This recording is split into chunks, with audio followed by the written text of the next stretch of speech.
දිනක් නිහඬ කැලෑවක ඉබ්බෙක් ගගක් අසලින් සාමකාමීව ඇවිද ගියා.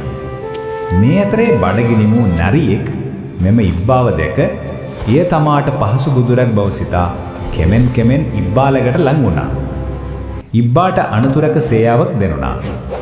පරිස්සමින් වටපිට බලන කල තමා වෙත කෙමෙන් කෙමෙන් ලංවන නරියාව දුටුවා. තමාගේ ගොදුර හමුවීමේ සතුටින් නරියා ඉබ්බාගේ වටේ කැරකෙන්නට වුණා. ඉබ්බා ඉක්මනින්ම ආරක්ෂා වීම සඳහා තම තද කවචය තුලට ගුලි වුණා. නරියා ඉබ්බාගේ කටුව සපා කෑමට උත්සාහ කළ නමුත් එය අසාර්ථක වුණා. මේ හේතුවෙන් කලකිරුණු නරියා ඉබ්බාව පරාජය කිරීමට වෙනත් මාර්ගයක් සෙව්වා.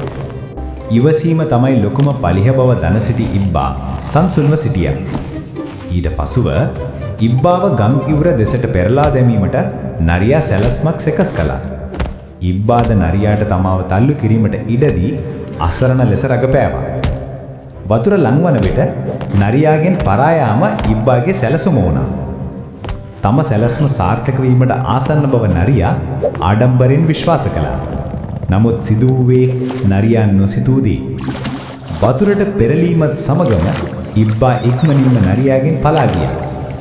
ඉබ්බාගේ ප්‍රඥාව තමා අවතක්සේරු කළ බවට නරියාට පමා වී තේරුම් ගියා. දක්ෂ සිතුවිලි තම ජීවිතේ බේරාගත් බවට කෘතඥ වෙමින් ඉබ්බා තම සාමකාමී ජීවිතයට නැවතත් ගමන් කළා.